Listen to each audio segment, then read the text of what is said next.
Então eu quero saudar os irmãos na paz do Senhor Jesus. Amém. Nós vamos dar início. Aí nós já vamos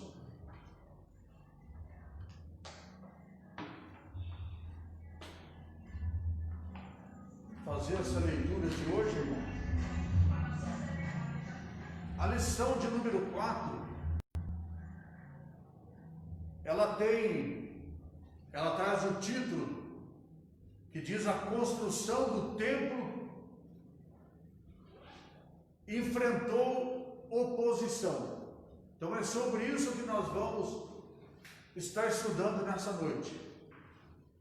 A construção do templo enfrentou oposição. A lição número 4, ela tem o texto áureo que diz assim: assim edificamos o muro, e todo o muro se cercou se cerrou até a sua metade, porque o coração do povo se inclinava a trabalhar. Isso é bom, né, irmão? É bom quando o coração do povo, ele realmente está inclinado para o trabalho, né, irmão? Que o povo esteja unido, né? Com a mesma intenção, o mesmo propósito de trabalhar na obra de Deus. Amém. A verdade prática diz assim: se confiarmos verdadeiramente em Deus, venceremos todas as resistências do maligno, toda a resistência. Então o inimigo, ele pode agir, ele pode pelejar de todas as formas. Se nós realmente estiver confiando no poder de Deus, de maneira que venha agradar o nosso Deus, então somos mais do que vencedores, né, irmão? Então o inimigo, ele pode fazer o que ele quiser, que ele não vai ter poder nenhum contra o povo de Deus. A leitura em classe, nós vamos ler no livro de Êxodo, como na nossa revistinha. Nós vamos ler o capítulo 4. Nós não vamos ler direto, nós vamos ler o versículo 7, depois o 9, depois o 11, depois o 13 e depois o 15, depois o 16, depois o 21 e também o 24. Então nos diz assim: e nos dias de Artaxerxes, escreveu Bislão, Mitredate, Tabeel e os outros da sua companhia a Artaxerxes, rei da Pérsia, e a carta estava escrita em caracteres aramaicos e na língua siriaca, a língua siriaca. Então escreveu Reum, o chanceler em Sinai, o escrivão e os outros da sua companhia Dinaitas e Afarsaquitas,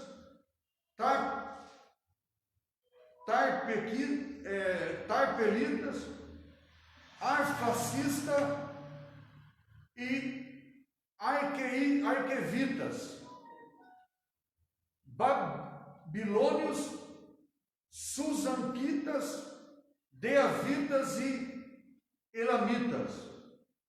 Este, pois, é o teor da carta que ao rei Artaxerxes lhe mandaram. Teus servos, os homens da lei do rio e do tal tempo. Saiba, ó rei, que os judeus que subiram de ti vieram a nós, a Jerusalém, edificaram aquela cidade rebelde, malvada, cidade, e vão restaurando seus muros e reparando seus fundamentos. Agora, saiba, ó rei, que se aquela cidade se edificar e os muros se restaurarem, eles não pagarão os direitos, os tributos e as rendas, e assim se danificará a fazenda dos reis. Para que se busque no livro das crônicas de teus pais, e então acharás no livro das crônicas, e saberás que aquela foi uma cidade rebelde, danosa, aos reis e províncias, de que nela houve a rebelião em tempos antigos, pelo que foi aquela cidade destruída. Nós, pois, fazemos notório ao rei que se aquela cidade se reedificar e os seus muros se restaurarem, desta maneira não terás a porção alguma dessa banda do rio. Agora, pois, dai ordem para que aqueles homens parem, a fim de que se não se edifique aquela cidade, até que se dê ordem por mim. E guardai-vos de cometerdes erros nisso, porque crescereis o dano para o prejuízo dos reis. Então, depois que a cópia da carta do rei se leu perante Reum e Sinai, o escrivão e os seus companheiros apressadamente foram a eles a Jerusalém, aos judeus, e os impediram à força de braço e com violência. Então cessou a obra da casa de Deus que estava em Jerusalém, e cessou até ao ano segundo o reinado de Dário, rei da Pérsia. Nessa leitura, irmão, nós vemos aqui uma grande farsa, né? Uma grande mentira. Mas não vamos falar sobre isso, porque no decorrer dessa lição nós estaremos falando, né? Na nossa introdução, diz assim: o altar havia sido restaurado, a festa dos tabernáculos celebrada, e o holocausto contínuo estava sendo oferecido cada dia conforme o rito. A vida espiritual dos judeus, que havia retornado do cativeiro, seguia o que estava prescrito na lei de Moisés. Somente esperava o momento de iniciar a reedificação do templo. Então é sobre isso que nós estaremos estudando nessa noite. O primeiro ponto que nós vamos estudar, ele fala sobre os alicerces do templo que foram lançados, ou seja, iniciado, né, começado, os alicerces do templo, dando início então àquela construção que estava sendo reedificada novamente, sendo reconstruída. Então, primeiro tópico que nós vamos iniciar diz assim: depois que os materiais para a construção do templo chegaram, segundo a concessão feita pelo rei Ciro da Pérsia, Zorobabel e os que havia voltado do cativeiro lançaram os alicerces do templo. Todos apresentavam-se muita animação para o trabalho. Então, nós vemos na lição passada, irmão, que quando Deus, então, Ele está no negócio, as coisas acontecem. Então Deus, Ele trabalhou no coração do rei Ciro, para que ele então, pela determinação e pela vontade de Deus e do Espírito Santo, que ele então liberasse aquele povo que havia sido levado em cativeiro, eles lá para a Babilônia, eles então agora tivessem liberdade de voltar para a sua terra, para a sua pátria, e reconstruir novamente o templo, nosso Deus. E eles então voltam. Quando eles voltam, eles então, juntamente com Zorobabel, eles começam então a reedificar a casa de Deus. Então, é o que nós acabamos de ler aqui, que com grande ânimo, com grande entusiasmo, desejo que a obra de Deus realmente ela tivesse sendo edificada. Então, eles começaram, lançaram os alicerces ali no templo, com muita animação para trabalhar. É gostoso, né, irmão? Quando existe uma determinação, um propósito, a igreja começa uma obra, um trabalho, e vê todos os irmãos com ânimo, com desejo, animado, com vontade de trabalhar, disposto para que aquele trabalho ele seja realmente assim abençoado, né, irmão? Que tem uma grande recompensa. Então, é o que nós estávamos vendo. O lançamento dos alicerces foi celebrado com uma solenidade.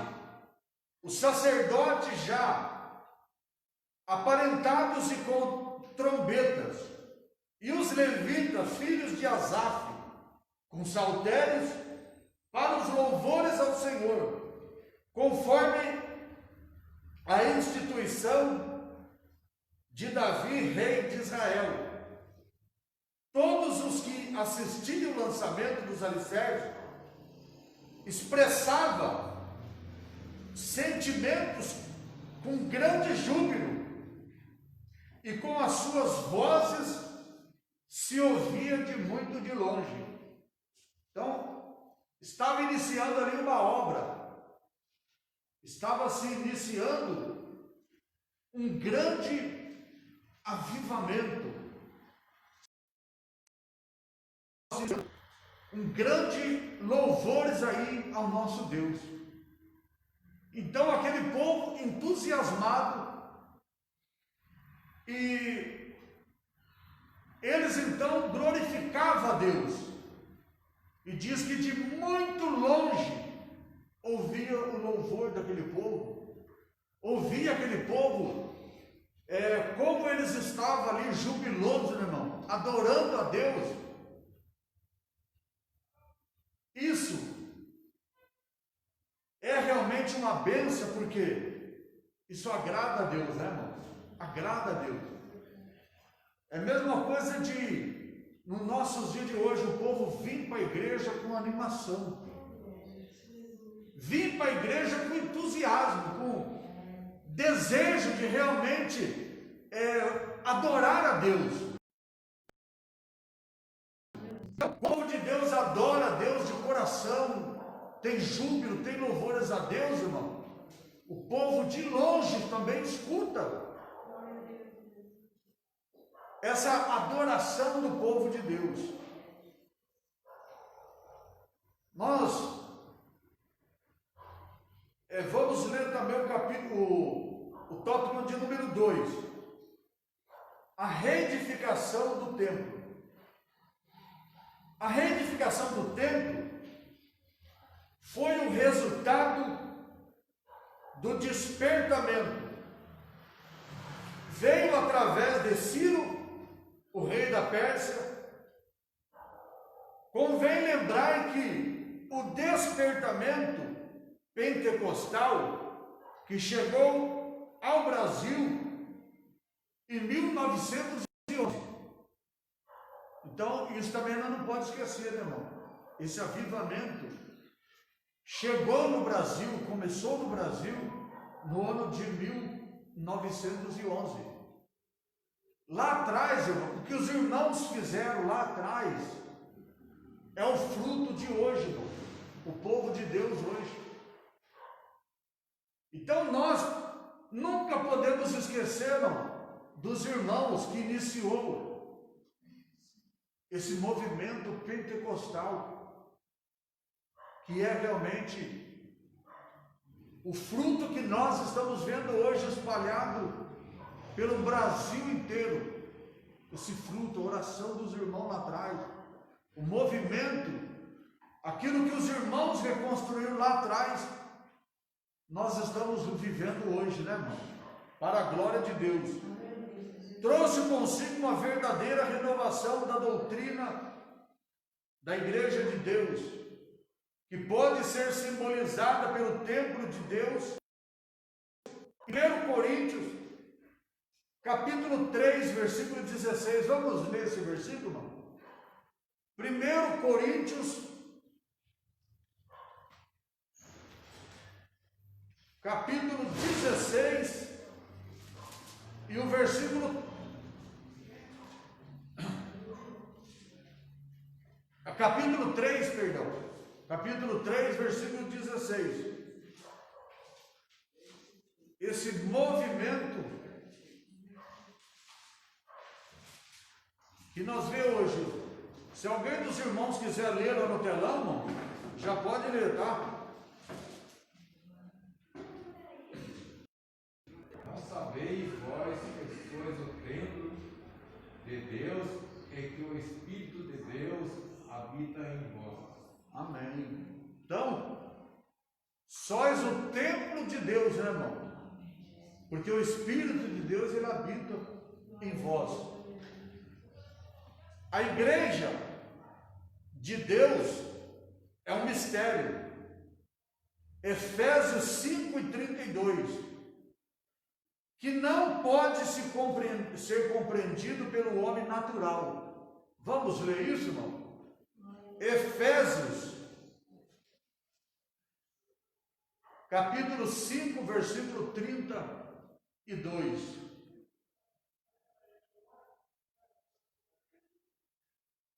Grande é este mistério, digo, porém, a respeito de Cristo e da Igreja. Mistério, né, irmão? Isso é um mistério para a nossa vida, né? O Espírito Santo quer salientar que Jesus, em pessoa, quer edificar a sua igreja. Ele o faz conforme a sua palavra. O Espírito Santo quer gerar um sentimento de reverência pela igreja do Senhor, que é a morada de Deus. Veja também, nós temos aqui bastante referências, mas não vamos ler todas, porque para não tomar muito tempo, né, irmão? Mas vamos ver aqui, Efésios 2 e 22. Vamos ver o que diz em Efésios 2 e 22.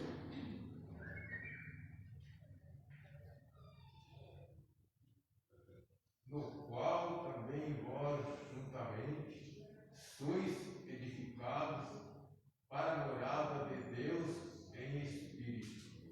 edificada, né, para a morada de Deus. Então, o povo de Deus é edificado, ou seja, revestido para a morada do Espírito Santo de Deus na vida do crente, né, irmão?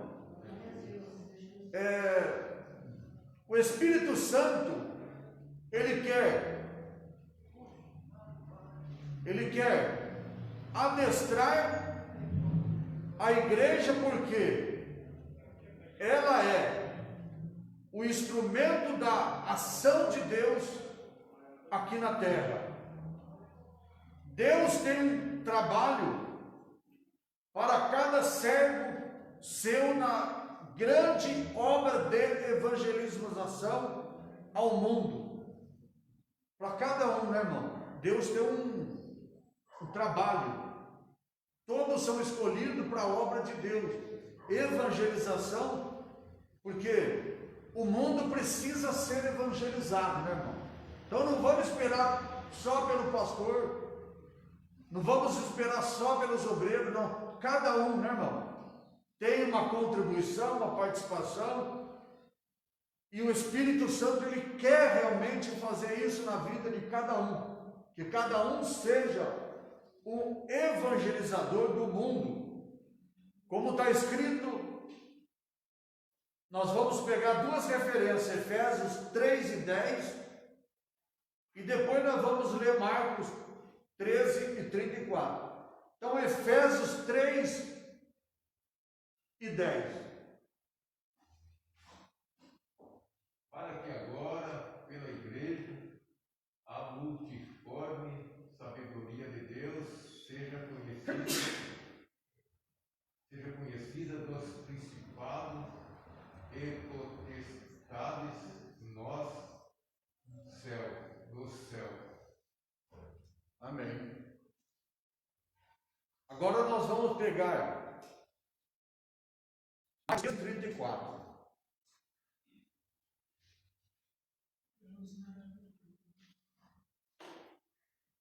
Marcos 13:34.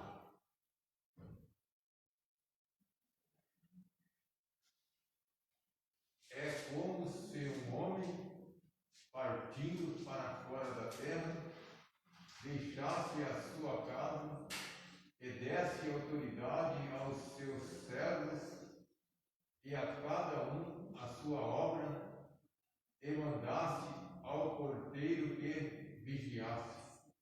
Vigiasse, né, irmão? Isso é muito importante, né? Nós vamos já ler o segundo tópico, que diz assim: o samaritano opõe-se à construção do templo. O primeiro ponto diz assim: entre os moradores da terra estava o samaritano. Quando Nabucodonosor levou o reino de Judá cativo para a Babilônia, os samaritanos passaram a morar na terra. Esses eram os descendentes de uma mistura de gente que o rei da Síria tinha deslocado para a cidade de Samaria. Depois de ele ter levado as 10 tribos do reino do norte em cativeiro para a Síria. Eram pagãos que havia sido ensinado acerca de Deus de Israel. Assim, o samaritano continuava servindo os seus deuses, mas também temia ao Senhor.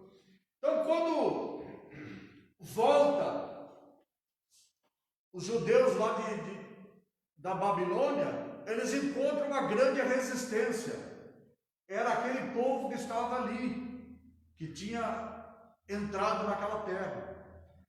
Então, a resistência era realmente muito grande.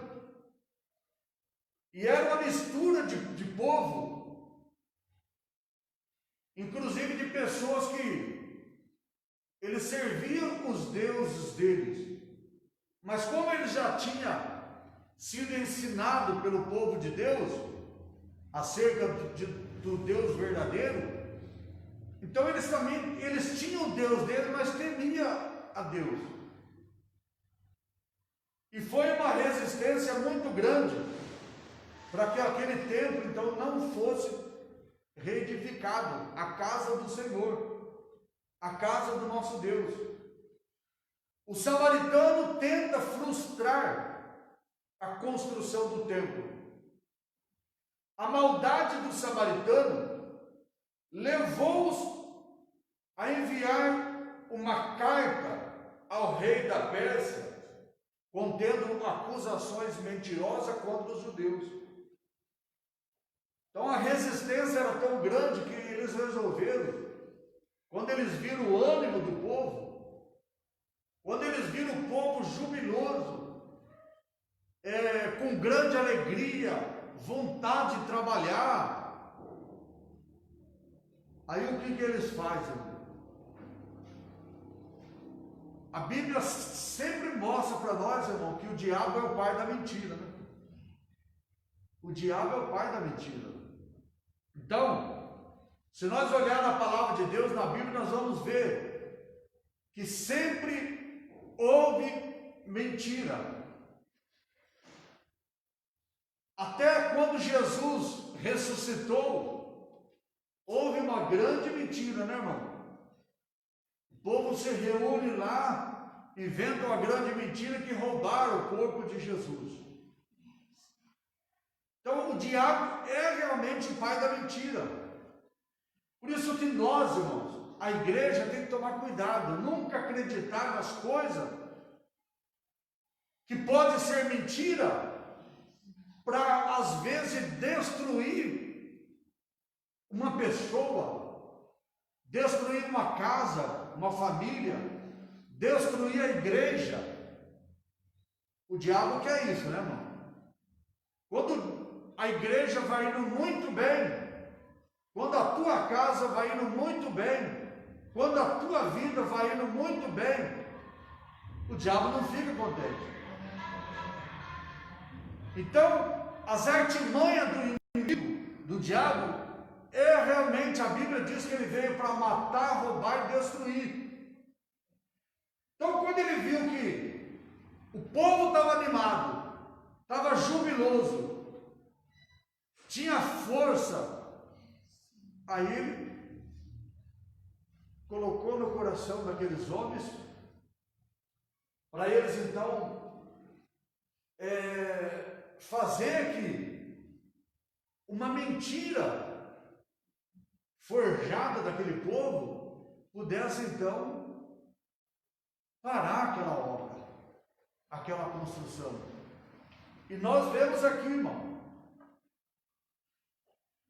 era então uma grande mentira que eles reuniram entre eles, criaram uma mentira, escreveram uma carta e enviaram para ele.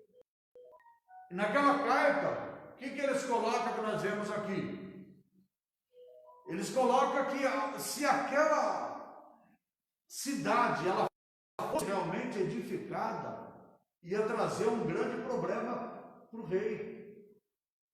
Aquele povo não ia pagar os tributos, aquele povo era um povo de confusão, maldoso, que havia sido destruído já aquele tempo, aquela cidade, porque esse povo era assim.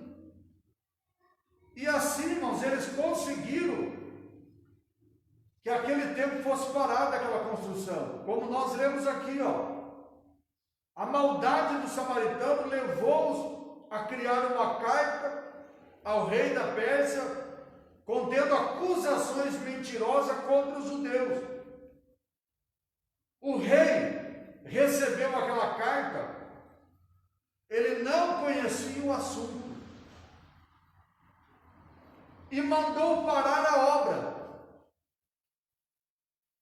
Aquele que está à frente, irmão, a qualquer trabalho também, não pode aceitar acusação falsas, porque depois também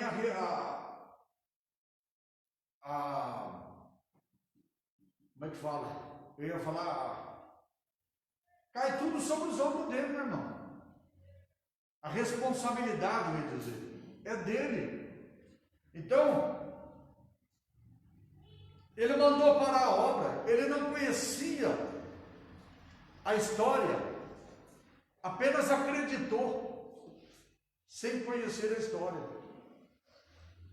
Por isso que nós também, irmão, nos nossos dias de hoje, nós precisamos conhecer muito bem quando nós ouvimos uma acusação de alguém, antes de nós atirar pedra, antes de nós fazer crítica, porque muitas das vezes a gente está cansado de ver, né, irmão? Alguém inventa uma coisa contra você e todo mundo vai no embalo. Todo mundo vai compartilhar daquela mentira, daquela acusação falsa. Isso, irmão, não é aceito nem diante das leis, quanto mais diante do nosso Deus, né? As coisas falsas, falsidade. Então, o rei, sem conhecer a história, aceitou aquela acusação, mandou parar a obra. Como nós estamos vendo aqui, ó, o rei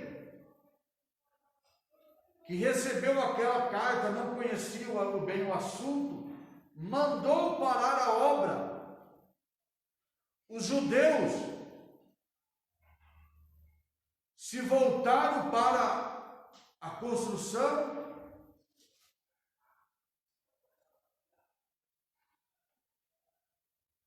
e a decoração das suas próprias casas.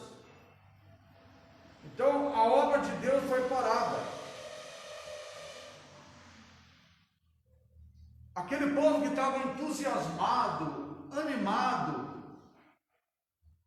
que estava com aquele ânimo, não entendeu o que estava acontecendo. De repente a obra é parada. Eles se frustraram. Foram cada um para suas casas. Frustrado.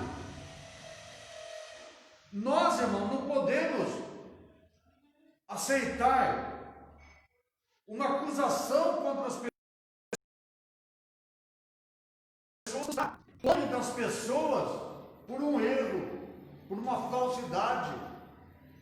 Então isso é um alerta para nós, irmão. Às vezes você pode estar dizendo, não, mas isso aconteceu lá naquele tempo, talvez está acontecendo na tua vida. Talvez não é uma obra de uma construção que está sendo parada, mas essa obra pode representar na tua vida, irmão, um avivamento espiritual, algo que você almeja no seu dia a dia, e às vezes você se frustra, porque alguém te criticou, porque alguém mandou você parar, porque alguém te apedrejou. Então nós não podemos, por isso que é muito importante na liderança ter visão de Deus, irmão. Visão de Deus, não aceitar acusações para frustrar a obra de Deus, frustrar o povo de Deus, que está animado, que está entusiasmado, que está com desejo de ver o trabalho do Senhor crescer, ou a bênção espiritual na tua própria vida, né, irmão? Como se explica a falta de resistência dos judeus? Os judeus deveriam ter ido ao rei da Pérsia para se assegurar a construção, a liderança, né, irmão? A liderança simplesmente aceitou. Simplesmente alguém chegou e falou: para essa obra. E simplesmente pararam, se frustraram, cada um foram para suas casas, a construção parou, os anos se passaram. Então, Uma ordem dada por uma autoridade superior não pode ser invalidada por uma autoridade inferior. Então, a ordem do rei era que aquela obra pudesse ser edificada, a cidade reconstruída, o templo reconstruído. Mas eles estavam ali sendo frustrados agora, por causa de alguém que interrompeu, que mandou parar, e todo mundo se conformou, aceitou, cada um foi para suas casas. A ordem de construir o templo tinha sido dada pelo Deus do céu, através do rei da Síria, a maior autoridade da época, que assinará o decreto da construção. Então, em primeiro lugar, a ordem vinha de Deus. Em primeiro lugar, a ordem vinha de Deus. Depois, foi assinado um decreto também pela maior autoridade daquela época, que era o rei da Síria. Então não tinha como parar, mas aceitaram, né, irmão? E assim pararam. Os judeus deveriam ter recorrido a Deus.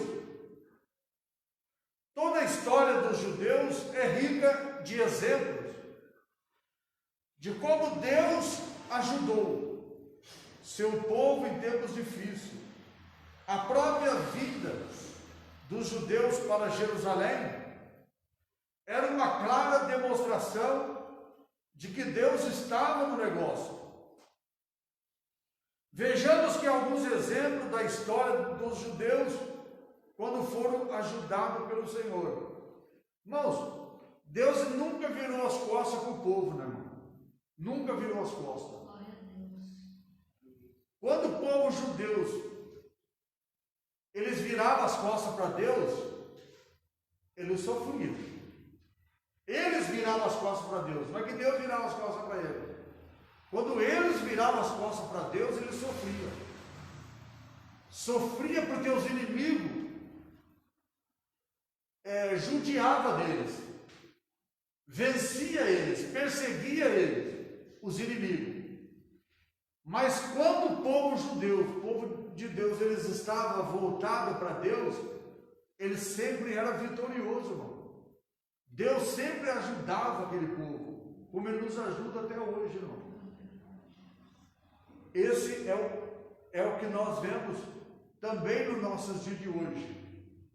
Se nós estiver adorando a Deus, fazendo a vontade de Deus, a vitória de Deus ela vem sobre a nossa vida, em todo momento, em todo instante. Então Deus, ele sempre estava fazendo com que aquele povo se tornava povo de vitória, abençoado. E aquele povo, quando virava as costas para Deus, então ele sofria as consequências. No nosso dia de hoje é igual. As pessoas que se desviam da presença de Deus, irmão, sofrem. Quem vira as costas para Deus, sofre. Então, o que nós precisamos é estar adorando a Deus, servindo a Deus. Que as mãos de Deus estejam sobre a nossa vida. Então nós vamos ver alguns exemplos. Diz aqui, ó, nos dias do rei Ezequias, Judá, ele foi cercado pelo exército da Síria, que começava fazer com Judá o que havia feito com o reino de Israel, levados a cativeiro. Nesta hora de perigo, o rei Ezequias buscou o Senhor, foi ouvido, pois um anjo reagiu ao arraial dos sírios, destruindo cerca de 5.000 soldados. Às vezes você pensa que a tua oração não tem poder, né, irmão? Às vezes você pensa orar. Nós aprendemos, irmão, que a oração ela não é o último recurso. Não é o último recurso. A oração é o primeiro recurso. Porque as pessoas que oram, pessoas que acreditam em Deus, confiam em Deus, e sabem que a oração dela é uma oração de poder. Porque quando você ora, simplesmente, irmão, você não está falando com uma pessoa comum, você está orando a Deus. Você está falando com Deus, que é o Criador do céu, que tudo pode, irmão. Então a oração, ela tem muito poder. Então o exército da Síria cercou Judá. Quando o rei Ezequias viu que aquilo estava acontecendo, que a mesma coisa que fizeram com Israel estava querendo fazer com eles, ele buscou a Deus. Ele orou, irmão. E quando ele ora, Deus manda um anjo lá e destrói 5.000 soldados. Misteriosamente, né, irmão? Poder de Deus. Então, quando Deus age, irmão, a gente contempla o poder de Deus de maneira extraordinária. Então, o rei, ele orou a Deus, ele buscou a Deus. E nessa oração que ele fez, irmão, foi uma oração poderosa. A oração chegou a Deus e Deus respondeu a oração dele. Mandou o anjo lá, irmão. Aquele momento difícil da tua vida que você está passando, você também pode orar, meu irmão. A tua oração tem poder. A tua oração tem poder. Então, a nossa oração, ela é uma arma. Vamos ler isso em 2 Crônicas, não, 2 Reis 19:30. 2 Reis 19:30. Vamos ver o que está escrito lá. Porque o que escapou da casa de Judá e restou, tornará a lançar raízes para baixo e dará fruto para cima. E agora vamos ler também 2 Crônicas 32, o versículo 21 e o versículo 22. Versículo 21, versículo 22. Então o Senhor enviou um anjo que destruiu a todos os homens valentes e os líderes e os capitões do arraial do rei da Síria, envergonhado, voltou à sua terra, e entrando na casa de seu Deus, deu-os alguns dos seus próprios filhos, o mataram ali a espada. Assim livrou o Senhor a Ezequias e aos moradores de Jerusalém da mão de Senaqueribe, rei da Síria, e da mão de todos os lados os guiou. Amém. Então, Deus envia o anjo lá, o anjo vai lá, mata todos os valentes, os líderes, mata todos os principais deles, derrota o exército da Síria, né, irmão? Então, a oração de Ezequias. Mais um exemplo. Nos dias de Josafá, ameaçado pelos amonitas e pelos moabitas, os habitantes de Judá foram convocados pelo rei para pedir socorro ao Senhor. Deus guerreou por eles, e sem terem que lutar, os inimigos foram desbaratados. Os muitos exemplos da ajuda de Deus no passado deveria ter inspirado os líderes do povo a resistência à maldade dos inimigos dos judeus. Então, quer dizer, quando aconteceu isso, irmão, eles podiam ter inspirado nessas obras que Deus tinha feito. Porque os exemplos estavam realmente mostrando a importância da oração, a importância de recorrer a Deus. Aqui nós estamos vendo que nos dias de Josafá, o povo foi convocado pelo rei para pedir socorro a Deus. Às vezes, irmão, também no nosso dia de hoje, de repente a igreja também é convocada a pedir socorro a Deus, irmão. Oração de emergência, né? De urgência. Pedir socorro. O inimigo, irmão, ele não pode prevalecer. Quando a igreja está socorrendo a Deus, o inimigo não vai prevalecer. Então, isso é importante, esses exemplos. O motivo da falta de resistência dos judeus era de ordem espiritual. Zorobabel, o chefe político do povo judeu, até então tinha confiado na sua própria força. Quando as suas próprias forças se esgotam, não teve mais condições de resistir, sentindo-se inteiramente desarmado diante do inimigo. Os irmãos perceberam que a gente precisa, irmão, lutar, se esforçar, mas nunca acreditar na nossa força. Sempre a confiança tem que estar em Deus, irmão. Buscar a Deus, a confiança em Deus. Porque nós somos limitados. E Deus não, meu irmão. Deus é ilimitado.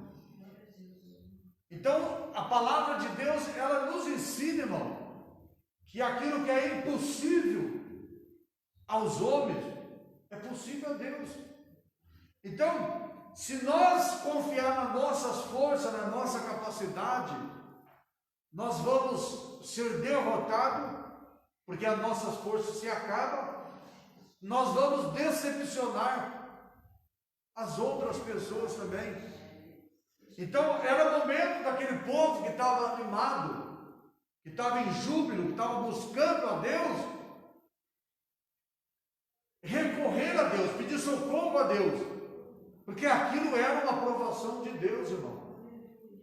Então o inimigo jamais ele poderia impedir. A Bíblia diz que a porta que Deus abre, homem nenhum fecha. Por isso que nós, irmão, também no nosso dia de hoje temos que acreditar, irmão, que não há homem que possa defender a igreja. Quem defende a igreja é o nosso Deus, irmão. É o Espírito Santo. Não adianta nós querer acreditar que nós vamos pôr fulano ou cicrano lá na presidência, lá no Palácio do Governo, lá na prefeitura, que vai defender a igreja. Quem defende a igreja de Deus é o Espírito Santo de Deus. Não adianta nós querer recorrer a alguém que está lá no Senado, que está lá no Congresso, na prefeitura, no Palácio do Planalto ou do governador. Não, irmão. Quem defende a igreja é o Senhor Jesus. É o Espírito Santo. Se a igreja recorrer a Deus, irmão, a Bíblia diz que nem as portas do inferno prevalecerão contra a igreja de Deus, nem as portas do inferno. Então não adianta essas coisas que discuta por aí, quer fechar a igreja, quer fechar a igreja. Irmão, se isso acontecer, a igreja não vai estar mais aqui, irmão. Ninguém pode impedir a igreja de Deus. Então, esses exemplos, Zorobabel, que era um dos líderes políticos da época, ele deveria ter recorrido a Deus, mas acreditou nas suas forças esvaziaram, acabou. Chegou um ponto que ele chama o povo e diz: ó, vai cada um para suas casas, vamos parar a obra que não tem mais jeito. E aí para, né, irmão?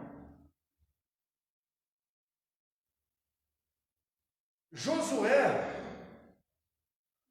o sumo sacerdote e líder religioso do povo, estava com as suas vestes manchadas. Esse fato tirou dele toda a autoridade espiritual. Diante do problema causado pelos inimigos, ele não tinha fé para buscar da ajuda de Deus, do Todo-Poderoso. Uma vez que o mistério da fé é guardada, uma pura consciência, em uma pura consciência. Então, como nós estamos vendo aqui, irmão, o sacerdote, ele estava numa condições, irmão, sem ter assim como buscar a Deus, porque ele estava com as vestes manchadas. Ele não estava limpo diante de Deus. Quando chega num ponto desse, irmão, aí é difícil. As vestes manchadas. Então, como nós lemos, ele tirou dele toda a autoridade espiritual. As vestes estavam manchadas. Quando a pessoa está na presença de Deus, irmão, espiritualmente ela é forte. Espiritualmente ela tem vida com Deus. Ela tem vida com Deus. Então é diferente de uma pessoa que está com as vestes manchadas e está jogada às traças, sem força espiritualmente. Às vezes nós vemos uma pessoa materialmente, às vezes nós olhamos para a vida dele, está muito bem sucedida. Mas se espiritualmente ele estiver fracassado, ele é um derrotado. Ele é um derrotado. Então, diante de Deus, as forças dele, ele não tinha nem coragem de se apresentar diante de Deus, irmão. Ele não acreditava na própria oração. Nos nossos dias de hoje não é diferente, irmão. O crente que está na presença de Deus, ele acredita. Ele acredita que quando ele ora, a oração dele vai estar sendo respondida pelo nosso Deus. Então é diferente daquele que está espiritualmente com as vestes manchadas, contaminada com o pecado. Então é por isso que estava sendo ali um fracasso, né, irmão? Vamos ler Zacarias 3:3. Livro de Zacarias, capítulo 3, e o versículo 3. Vamos ver o que está escrito. Josué, vestido de vestes sujas, estava diante do anjo. Vestida das vestes sujas, irmão, né? Manchada. Então não tinha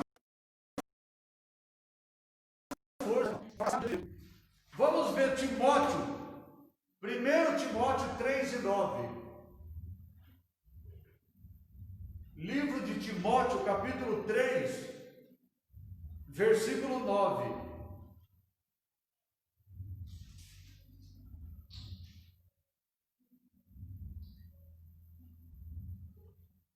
Porque eis aqui. É capítulo 3 e o versículo de número 9.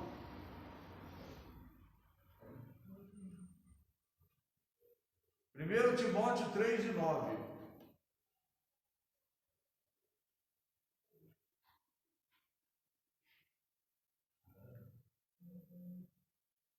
Guardando o mistério da fé numa consciência pura.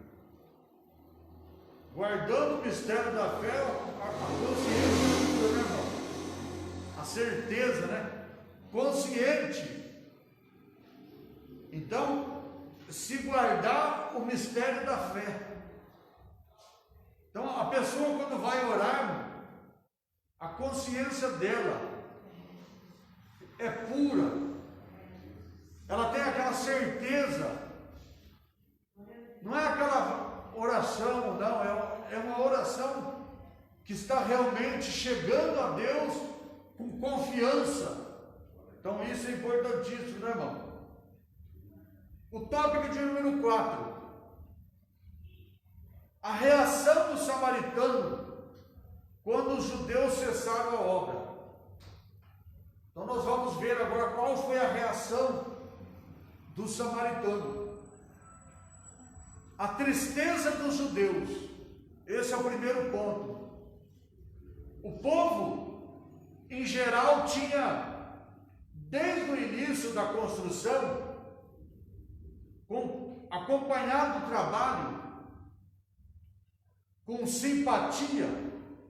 Os judeus trabalhavam com muito entusiasmo e com muita união. O povo tinha ouvido falar de que Deus do céu estava ao lado dos judeus, ajudando-os. E agora? Onde estava seu Deus? Às vezes um erro nosso, irmão, pode causar um grande escândalo na fé das pessoas, né? Um erro nosso pode frustrar as pessoas. Por quê? O povo estava acompanhando. Aqueles que estavam lá com grande ânimo, entusiasmado, com júbilo, fazendo aquela obra, eles estavam animados, estavam esforçados, e o povo estava acompanhando aquilo. O povo estava acompanhando, sabendo que aquela obra, ela tinha de tudo para ser realizada de uma maneira maravilhosa. Por quê? Quando você toma conhecimento de uma obra, alguém ali está empenhado, está entusiasmado, com desejo, com vontade, e você está lá mesmo na sua casa, onde você estiver, e você fala assim: olha, aquela obra lá está uma benção, aquilo ali vai ser rapidinho, vai prosperar. Ainda mais o povo sabendo que aquele povo que estava lá trabalhando, eles tinham a aprovação de Deus. Então, não era só o entusiasmo daquele povo, não era só a vontade daquele povo que mostrava para todas as pessoas que aquela obra ia bem, mas era também a aprovação de Deus. Era Deus no negócio. E de repente para. Então o povo fica pensando: mas como que pode ter parado? Se Deus estava no negócio, estava aprovado por Deus. Se o povo estava com ânimo, por que parou? O que aconteceu? No nossos dias de hoje, irmãos, às vezes também a gente sabe que algo que está na sua vida, está na nossa vida é de Deus. E às vezes, irmão, a gente sabe que muitas coisas já levou o povo a murmurar. Não falaram de Deus, não falaram que Deus estava no negócio. Mas às vezes nós somos responsáveis, irmão. Às vezes nós somos responsáveis por impedir as coisas de Deus. Por isso que a Bíblia ela nos ensina, irmão, dizendo que a alegria do Senhor ela é a nossa força. Quando nós alegramos o Senhor, Ele nos fortalece, irmão. Ele nos fortalece. Então nós olhamos para isso, nós vemos que aquele povo, por causa do erro deles, por causa do sacerdote estar com as vestes manchadas, por causa daquele líder que vai nas suas próprias forças, que foi Zorobabel, não buscar a Deus, a obra parou. Muitas vezes eu falo assim, mas por que a igreja não enche? Por que a igreja está vazia? Porque o povo não vem? A frustração não vem de Deus, é nós. É nós. Então precisa nós fazer que isso seja realmente algo concretizado. A vontade de Deus se cumpre na nossa vida. Isso é importante. Alegria do samaritano. Enquanto os judeus ficaram tristes, o samaritano estava alegre. Parou, está vendo? Parou a obra. Talvez quando no meio daquele samaritano, você está vendo que lá não era de Deus, não, parou. Então, os inimigos dos judeus regozijavam-se grandemente. Certamente, os conselheiros foram parabenizados pelo sábio, pela sábia e competente ação. Parabenizado pela sábia e competente ação, irmão, de fazer mentira. Escrever uma carta mentirosa e mandar para o rei. Mas eles estavam sendo parabenizados. No nosso dia de hoje também não é diferente, irmão. Tem muitas pessoas sendo usadas pelo diabo, mas sendo parabenizadas pelos homens. Sendo aplaudido pelos homens, né, irmão?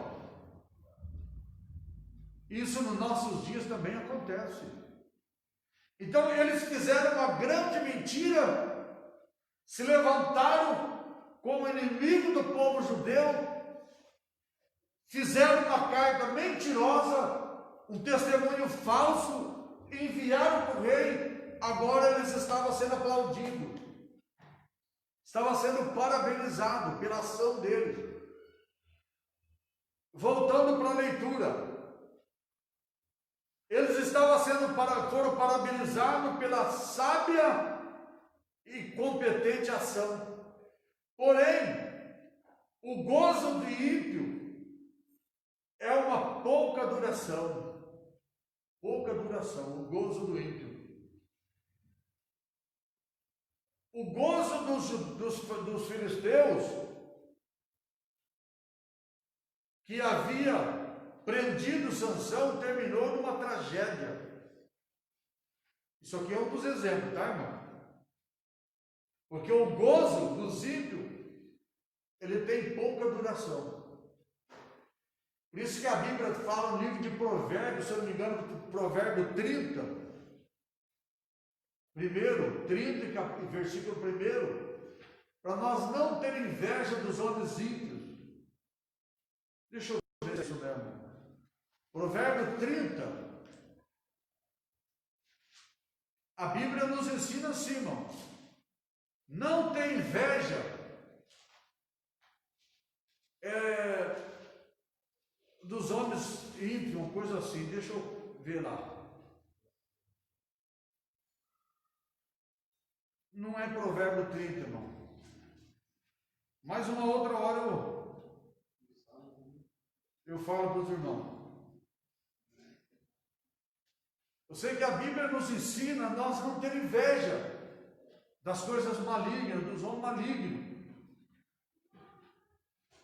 E a Bíblia, ela nos diz que realmente é de pouca duração essa alegria. Então, diz aqui dessa forma, que a alegria dura muito pouco. E dá um exemplo do gozo dos filisteus que havia prendido Sansão e terminou numa tragédia. Está no livro de Juízes, capítulo 16, versículo 25 e depois o versículo 31. Nós vamos acompanhar essa leitura. Juízes 16 e 25. E sucedeu que, alegrando-se-lhes o coração, disseram: chamai a Sansão, para que brinque diante de nós. E chamaram a Sansão do cárcere que brincava diante deles, e fizeram-no estar em pé entre as colunas. Agora o versículo 31. Então seus irmãos desceram em toda a casa de seu pai, e tomaram-nos e subiram com ele, e sepultaram-no entre Zorá e Estaol, no sepulcro de Manoá, seu pai. Ele julgou a Israel 20 anos. Então eles estavam brincando com Salomão, né? Com Sansão, né? Brincando. Mas depois ele pega aquela coluna e balança ela e acaba com todo mundo, irmão. Mata todo mundo. Acabou a alegria deles, a brincadeira deles. A alegria dos sacerdotes que alugaram Judas para trair Jesus foi curta duração. Com a ressurreição de Jesus, seus problemas se agravaram. Mateus 28, o versículo 11 e depois o versículo 15. Vamos acompanhar a leitura. E quando iam, eis que alguns da guarda, chegando à cidade, anunciaram aos príncipes dos sacerdotes todas as coisas que haviam acontecido. Agora o 15. E eles, recebendo o dinheiro, fizeram como estavam instruídos, e foi julgado este título entre os judeus até ao dia de hoje. Eles estavam também brincando, né, irmão? Mas depois Jesus ressuscita, termina toda a brincadeira deles, né? Então, vale a pena nós fazer a vontade de Deus e não se alegrar com as coisas carnais, né, irmão? Com as coisas que vão se acabar. O desânimo dos judeus. Os judeus que tinham voltado do cativeiro para construir o templo, sentiram-se humilhados, tristes. Mas, passando algum tempo, acomodaram-se com a situação, não lutaram pela continuação da construção do templo, deixaram se dominar pelos desânimo, e o desânimo é uma das mais eficazes armas usadas por Satanás contra o crente. Os judeus, irmão, que estavam entusiasmados, animados, com aquela vontade, aquele desejo, eles então tiveram uma frustração muito grande, se desanimaram, cada um foram para suas casas, se acomodaram, se conformaram, e não tiveram mais força, vontade, desejo de lutar, irmão. É o que não pode acontecer nos nossos dias de hoje, né, irmão? Esse aqui é um exemplo para nós. Porque às vezes acontece alguma coisa na tua vida, na minha vida, na nossa vida, nos deixa às vezes frustrado. Isso já aconteceu comigo, aconteceu com você. Alguma coisa que nos deixa frustrado. Mas não é o fim, irmão. Nós precisamos então recomeçar novamente. Precisamos recomeçar. Então, isso que estava acontecendo não era para eles desanimar. Não era, irmão. Às vezes acontece coisa na nossa vida que nós precisamos de um chacoalhão para nós acordar, né, irmão? Às vezes precisa levar um chacoalhão. Eu falo para os irmãos, eu levei esse chacoalhão. Porque há muitos anos atrás, eu fui frustrado também com um trabalho, com uma obra, e eu cheguei a ponto de fazer isso, irmão. Desanimei, parei.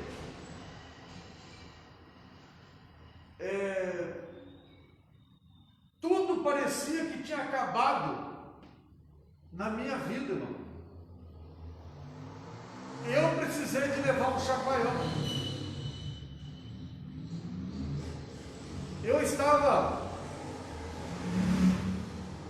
Eu estava parado no ponto de ônibus, lá na Rangel Pestana. Isso no ano de 1991.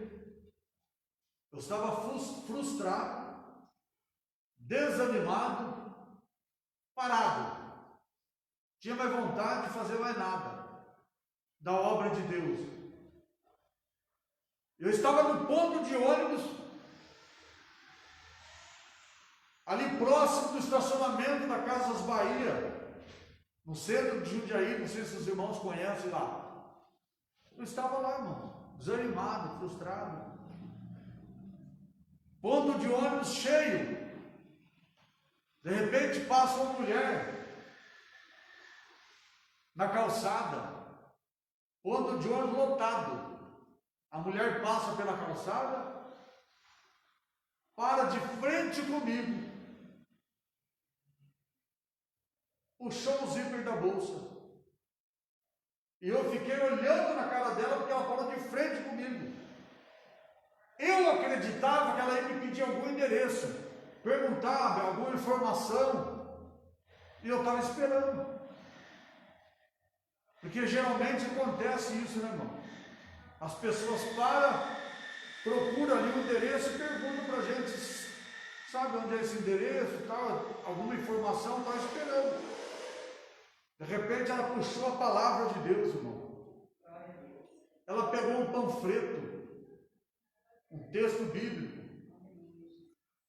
olhou na minha cara, apontou o dedo para mim e disse: moço, Deus, Ele manda dizer para você, aqui não é o seu lugar.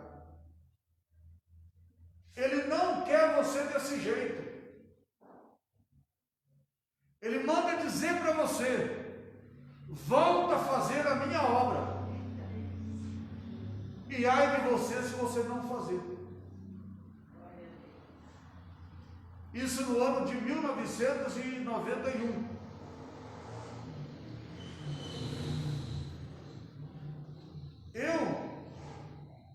Parecia que o meu coração queria sair pela minha boca. Comecei a tremer. Eu lembro aquela mulher, e eu pensei comigo, ela vai evangelizar todo mundo lá no ponto de ônibus. Ela fechou a bolsa e foi embora. Era só para mim. Naquela mesma noite, eu peguei o ônibus depressa, vim para a Várzea e corri para a igreja. Naquela mesma noite. Uma semana que eu estava na igreja, irmão. Eu tinha ido para uma outra igreja. Uma semana que eu estava na igreja. Eu peguei 10 dias de férias, fui no culto de manhã de oração, numa quarta-feira. Quando eu cheguei no culto de manhã, fazia uma semana que eu estava na igreja. Naquela igreja. Ninguém me conhecia. Uma semana naquela igreja, eu estava orando próximo da porta, que ele estava lá, o irmão Romildo. A igreja estava em oração, era um culto de oração, eu estava de joelho lá. Deus levanta uma irmã que estava assim, próximo do púlpito, de joelho orando. Ela vai até onde eu estava. Próximo de mim, ela começa a sapatear e falar línguas estranhas. E de repente ela para de falar línguas estranhas e fala para mim: moço, eu sou o teu Deus e falo contigo. Você pensa que você veio aqui porque você quis? Foi eu que te mandei aqui. E você vai fazer o que eu estou te mandando. Eu tinha falado para minha esposa: eu volto para a igreja, mas trabalhar de obreiro, fazer a obra de Deus, nunca mais. Eu tinha falado só para minha esposa: eu volto para a igreja, mas ser obreiro, trabalhar na igreja, nunca mais eu quero. E Deus disse naquele dia, naquela manhã: você pensa que você veio aqui porque você quis? Eu te mandei aqui e você vai fazer o que eu estou te mandando. Passado, acho que uns 2 meses, irmão. Passado uns 2 meses que eu estava lá. Eu estava num culto. Se eu não me engano, era um sábado à noite. Não me lembro com certeza, mas parece que um sábado à noite. Eu estava no meio assim da igreja, com 2 crianças dormindo no meu colo, meus 2 filhos mais velhos, a minha filha e meu filho, dormindo no meu colo. O outro sentado, apoiado em mim, e a minha esposa do outro lado, sentado. O pregador tinha vindo da cidade de Araçatuba, interior de São Paulo. Estava pregando naquela noite. Ele pregando, de repente, ele para a pregação, começa a falar em línguas estranhas. Deus começa a falar em línguas estranhas. Ele aponta para mim e disse: moço, eis que eu sou teu Deus e falo contigo nessa noite.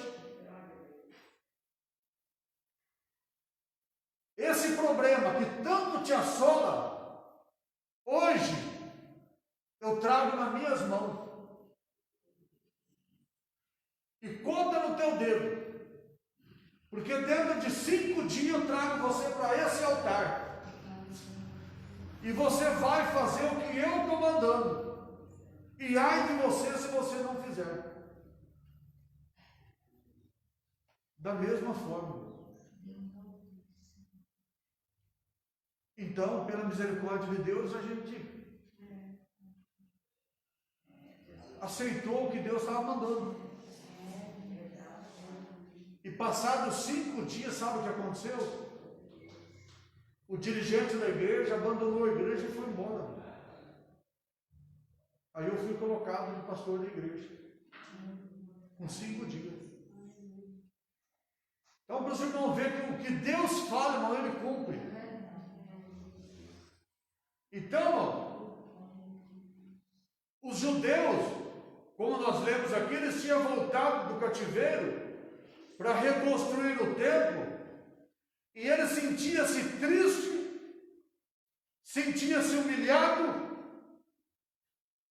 mas, passando algum tempo, eles se acomodaram da situação, não lutaram pela continuação da construção do templo, deixaram-se dominar pelo desânimo, e o desânimo é uma das mais eficazes armas que Satanás usa contra os crentes.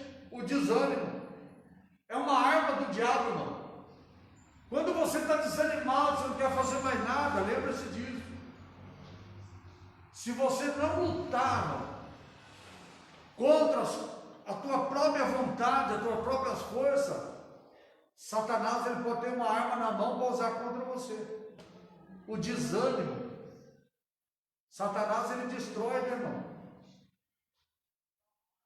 com esse desânimo. Lutemos contra o desânimo em nome de Jesus. Alguns conformam-se pensando que talvez ainda não era vontade de Deus de construir o templo. Outros aproveitavam a interrupção da obra para edificar as suas próprias casas. Outros chegaram a faltar com as suas próprias obrigações espirituais, deixando de construir, de contribuir para a obra de Deus. Será que nessa pandemia, irmão, será que não está acontecendo também? Será que todo mundo não está aproveitando? As igrejas estão fechadas mesmo, não precisa de eu contribuir com o meu dízimo, com a minha oferta. Será que muitos também não estão pensando nisso no nosso dia de hoje? Nessa situação que nós estamos atravessando, achando que não precisa, a igreja não precisa. Só que esse prédio ele pode ficar fechado, mas a conta de luz continua chegando, né? A conta de água continua chegando. A limpeza precisa ser feita. A manutenção da igreja precisa ser feita. Então é necessário nós não pensar dessa forma, irmão.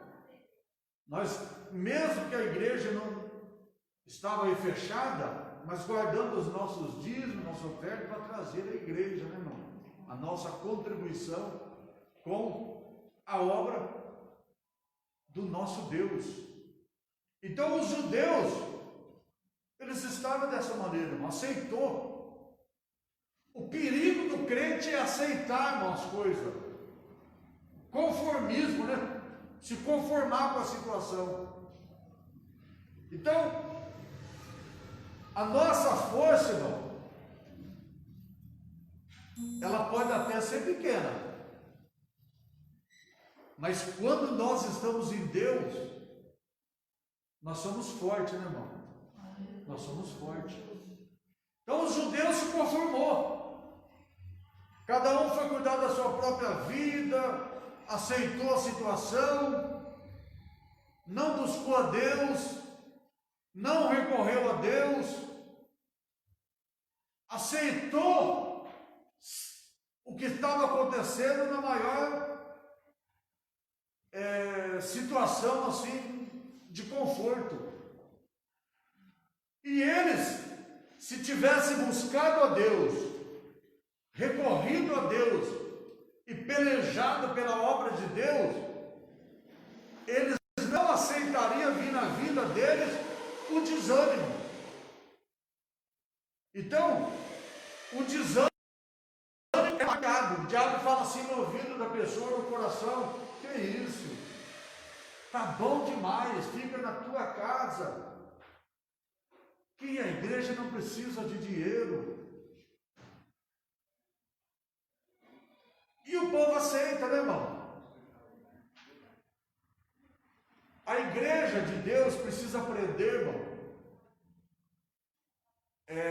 Diferentemente do que às vezes nós imaginamos, que servir a Deus é a igreja, só vir no culto. E uma coisa que nós temos que entender, irmão, que quando nós vem à igreja, nós vem ao culto, o culto é feito por nós. Ah, mas é o pastor que está dirigindo lá. É o obreiro que está dirigindo, mas não é o obreiro que está dirigindo, mas o culto não é dele, não. O culto é para Deus. Então, todas as pessoas que saem da casa para vir para o culto, ela vem para adorar a Deus. Então, você que faz o culto, irmão. Às vezes o culto pode dar uma benção, mas para aqueles que estão buscando a Deus, para aqueles que estão espiritualmente glorificando a Deus, adorando a Deus. Mas para aquele que saiu de casa, veio apenas para ver como é que vai ser o culto, só veio para ver quem que vai dirigir o culto, quem que vai pregar, ele vai sair daqui e voltar para a casa dele do mesmo jeito que ele veio, ou ainda pior, porque de repente sai murmurando, sai criticando, então volta pior ainda. Então é necessário, irmão, nós não aceitar na nossa vida o conformismo do desânimo. Outros chegaram a faltar com as obrigações espirituais, deixando de contribuir na obra de Deus. Talvez alguns judeus sinceros estivessem tristes, buscassem a Deus em oração, pedindo a solução para a dificuldade, de modo que o templo pudesse continuar sendo construído, né, irmão? Reconstruído. Então, uma coisa que eu deixo também nessa noite, irmão, eu sempre falo isso e volto a dizer novamente. Aquele povo que estava sendo escravizado por Faraó, lá no Egito, tinha lá também muita gente, estava conformada, né? Trabalhando como escravo, sendo escravizado, e outros estavam clamando ao Senhor, não aceitando aquela situação. Clamando a Deus. E a Bíblia diz que Deus, ele ouviu o gemido daquele povo. E quando Deus ouviu o gemido, Deus então preparou Moisés para ir lá libertar aquele povo. Começou a partir dali do gemido daquele povo o trabalhar de Deus. Então, se nós não conformar com o nosso desânimo, nós não aceitar o desânimo na nossa vida, Deus, ele vai trabalhar de uma maneira extraordinária na nossa vida também, quando ele ouvir a nossa oração, o nosso clamor, o nosso gemido. Porque as nossas forças, irmão, ela é pequena, ela se acaba, se esgota, mas o nosso Deus, ele é na nossa vida. Amém, irmão? Que Deus abençoe a todos os irmãos, então. Nós vamos aqui, vamos agradecer a Deus. Se Deus nos permitir, irmão, na terça-feira, nós estaremos com a lição de número 5, que tem pelo título Zorobabel recomeça a construção do templo. Amém, irmão? Amém. Então, que Deus abençoe todos os irmãos de casa também, que Deus abençoe, em nome de Jesus. E nós vamos agora fazer uma oração de agradecimento a Deus, e depois os irmãos também vão fazer a parte necessária da obra de Deus, amém, irmão? Levanta as tuas mãos para o céu. Senhor nosso Deus e nosso Pai, em nome de Jesus, o teu amado Filho, Deus, muito obrigado por esse momento, Pai, e nós oramos e pedimos em favor de todas as pessoas, ó Pai, meu Deus, que agora, neste exato momento, espalhado, meu Deus, por todo o nosso Brasil e por todo o nosso mundo, são pessoas, ó Deus, enlutadas, pessoas carentes, aqueles que estão hospitalizados, aqueles que estão enfermos, meu Deus, põe as tuas mãos e faça o teu milagre. Livra, Senhor, a tua igreja, o teu povo de todo mal. Repreende esse vírus, essa enfermidade que assola, meu Deus, todas as nações. Em nome de Jesus, meu Deus, coloca as tuas mãos, repreende todo mal, em nome de Jesus. Amém. Uma salva de palmas para Jesus.